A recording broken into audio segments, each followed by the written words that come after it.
Hi guys, thanks for joining me in the studio. My name's Tom. This is just a little opportunity for me to share with you a about 10-minute or so narrated time-lapse, just as an opportunity to talk about various different aspects of watercolour painting. No particular topic here. You can hop over to my Patreon page, the links are in the description, to watch the full-length, fully narrated version of this painting. If you just allow me for a moment to mention that I have some Zoom demonstrations coming up, and there will be continued ones throughout the year, so even if you're watching this a bit later on, it's still worth checking the link in the description. And I'm also running a few Zoom courses. If you're here in the UK or you want to consider travelling, I also have some in-person workshops coming up and an online water school which will be launching in spring 2022. So links to that and all the other places you can find me are in the description. In terms of the drawing, the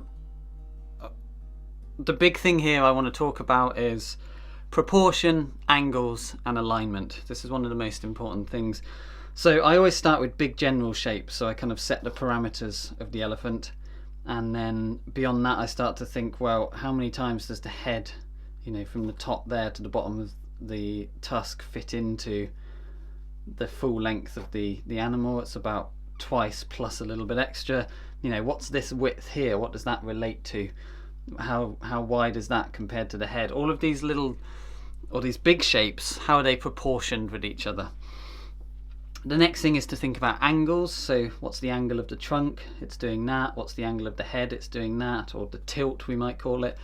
Is there an obvious angle from eye to eye? Not really, everything's fairly horizontal, but it's something that's always worth checking because we can get the tilt and the gesture of the head by checking these angles. Beyond that, I'm then looking for alignment, and this is done with kind of horizontal and vertical, either imagined or even drawn lines. But for example, if I drop a plumb line down from this eye here, it takes me pretty much straight through the middle of this leg, or certainly the middle of the foot, so that's a really useful little alignment tool. The middle of the tusk, a plumb line down takes me to the inside of the leg, or where the two legs kind of meet each other visually there. That's a really useful tool. The angle of that leg is also a really important one. It's got that lovely kind of angle to it, and then notice how the leg is angled like that, but the foot comes back to being almost the opposite way, so we've got this kind of interesting contrast of different angles there. There's so many different ways you can think about things. So yeah, proportion, tilt and angle and alignment. Only when I've got those big shapes in do I start to really focus in on the smaller shapes and look for the boundary between light and shadow and that sort of stuff.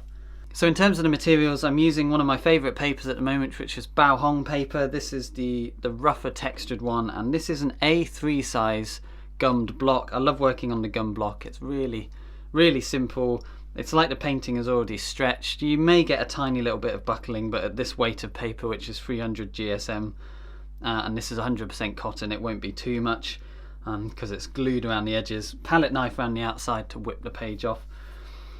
Colour wise, I'm going to keep it fairly simple to start with, and I may introduce some more colours as I go, which I'll mention, but I'm going to kick it off with phthalo blue, which is always going to give me really deep darks. It's also going to give some vibrant greens. So I have a colour scheme in mind for this, which is the elephant is going to be predominantly warm and orangey, and then the background is going to be darker and cooler in places. So the phthalo blue is great for that. And you could probably get away with any of the other blues, but I want that coolness for the greens. Quinacridone red is my go-to red the majority of the time because it's lovely and transparent. It is cool, but it's also very high chroma and nice and clean, so it can still give some lovely bright oranges if I want, especially when combined with a warm orangey yellow, which is the New Gamboge. The phthalo blue is cool enough and the New Gamboge is bright enough that we will get some lovely bright greens. They won't ever be as bright as if I was to use a cool yellow like Aureolin, but it's not far off. The only other colour I might consider using if I want to pump up the orange a little bit is a permanent yellow orange. I don't think I'll need it, but it's on hand. And I just always love having turquoise available, just to splash and throw about a bit. And one way that I like to paint the tusks on an elephant is to use an opaque colour called Lavender by Holbein Watercolours. And I just find it's a really beautiful tone and colour to place into the shadow side of the tusks as like the little finishing touch. It's purely a personal little preference that I enjoy doing. In terms of the brushes, I've got a big kind of quill brush here, which is the medium-sized synthetic squirrel by Winsor & Newton. Really lovely brush. It's quite stiff, quite lively though still. And then I've got my go-to other brushes, which I'm loving at the moment. My workhorse kind of mini mop brush is a size 0 Raven by Jackson's Art Supplies. I've also got a size 8 round synthetic sable by Winsor & Newton. This is their new range, really beautiful brushes. I'm enjoying them a lot. They have a little bit more control, but they've still got this lively softness to them as well. And then if I want to use slightly more dry brush work and I need a slightly stiffer brush for that, I do also have a more kind of stiff and springy synthetic brush, which is the Pro Art Proline, the gold tip ones. Just a bit of a workhorse. So those are my brushes, pretty simple. Got my palette, got my water. So I'm going to kick off with a very watery consistency of just a pure new gamboge, and this painting is going to be in 2 stages. I'm going to paint stage 1, focusing on the highlights, the lighter areas and the kind of halftones, so what I would call the light group, or the tonal group that I would call the lights. So within that, the highlights, the whites of the page,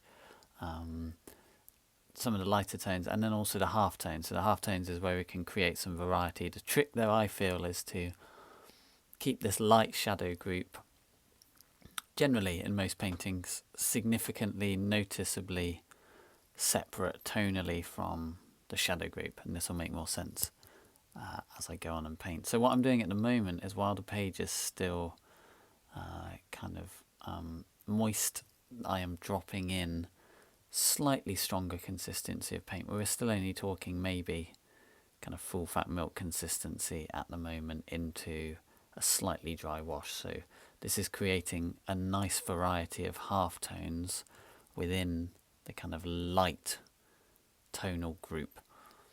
And the idea is that I'm going to let this dry off completely, and it will dry slightly lighter than I'm putting it on.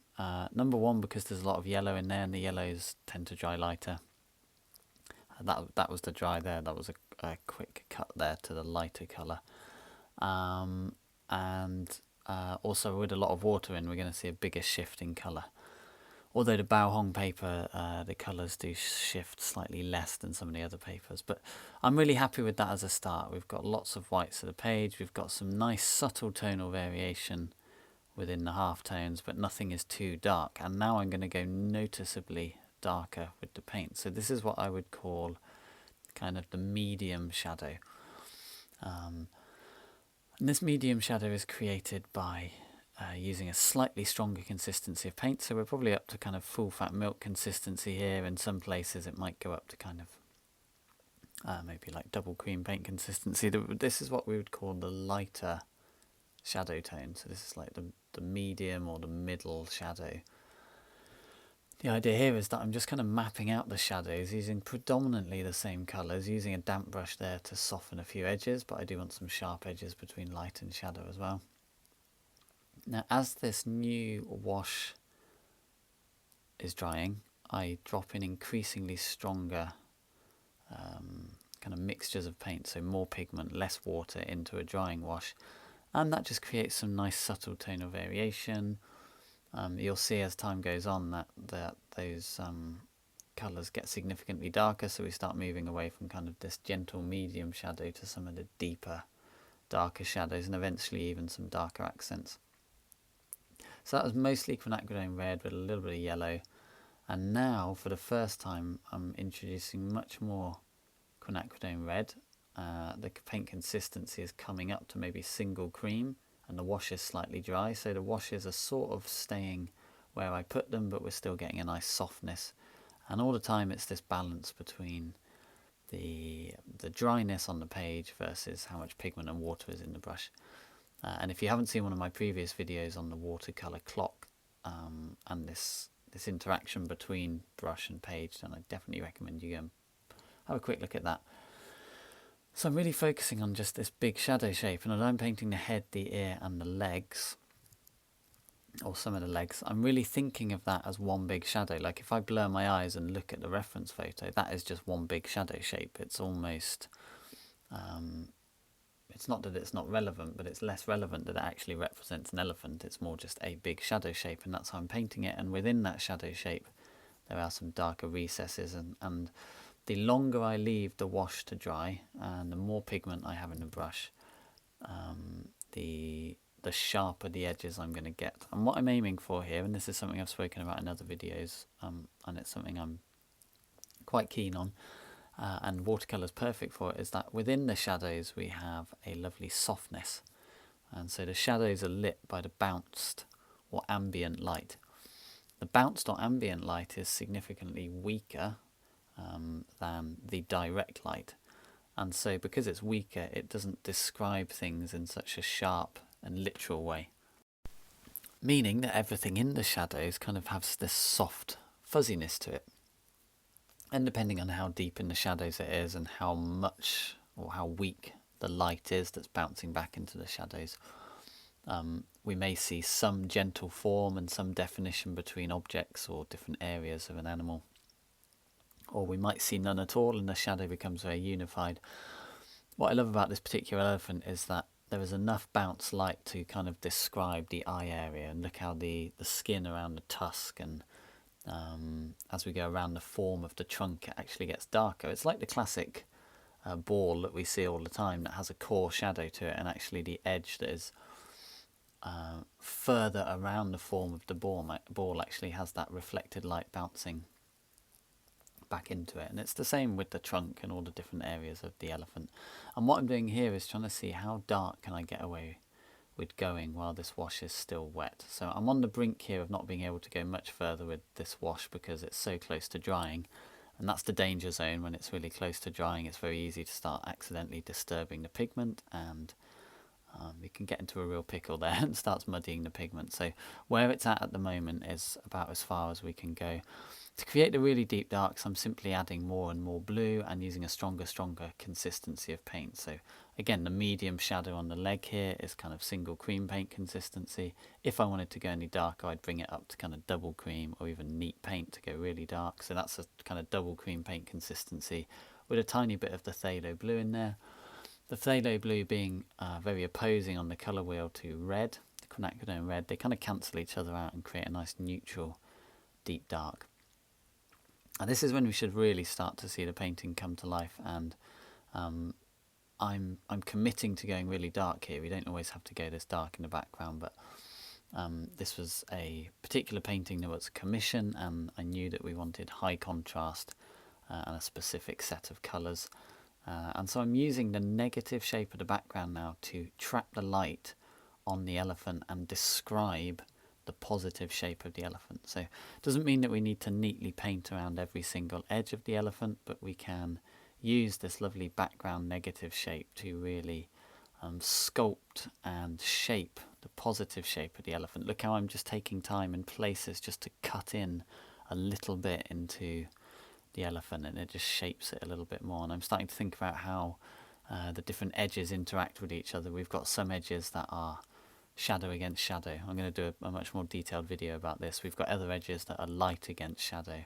We've got some edges that are light against light, and then we've got other edges that are shadow against light. So there's these 4 different types of edges going on in terms of the animal interacting with its background.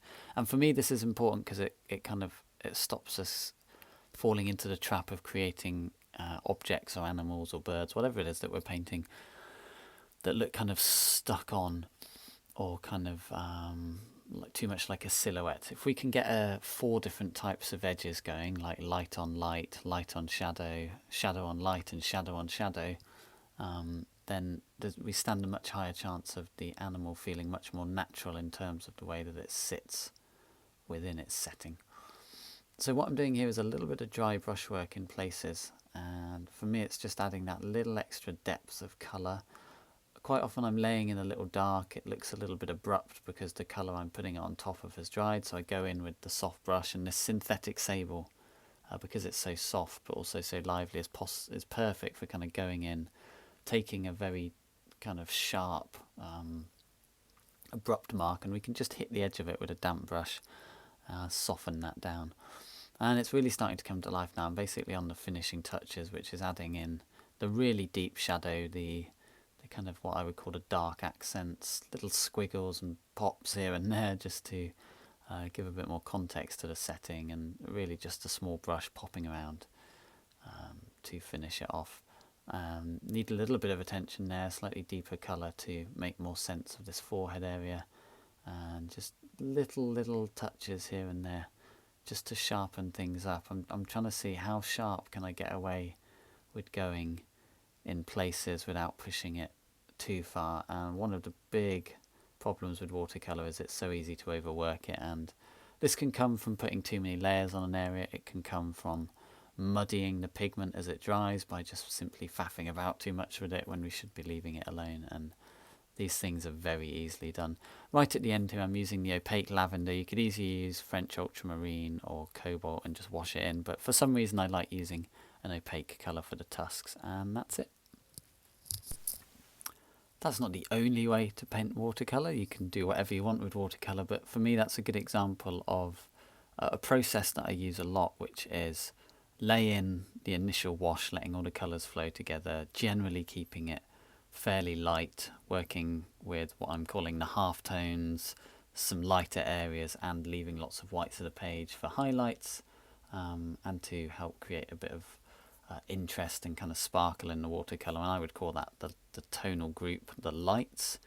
And then we let that dry completely and we come in and paint the shadows, and I start with what I would call the medium shadow, mapping out the shadow shapes, big shapes, very general, being careful not to go too dark and not destroy too many of the lights. And then as that dries, I start to drop in the deeper shadows and create a bit more form within the shadows, but trying to keep everything very soft, as I mentioned in the demo. And I'm really happy with how that one turned out. It's got a nice kind of fresh, lively feel. I had a very specific colour scheme in mind, which I kind of laid out initially, and I chose my colours based on that. If you want a little bit more detail about choosing colours for your specific subjects, I've also got another video on that you can hop over and check out. And I think that's it, guys. As to recap from the beginning, I do have the full-length, fully narrated version of this over on my Patreon page, link in the descriptions, along with all the other places that you can find me, along with details of the upcoming online watercolour school and my Patreon page, all of that sort of stuff. And I think that's it. Until next time, happy living, happy painting, and I will catch you very soon.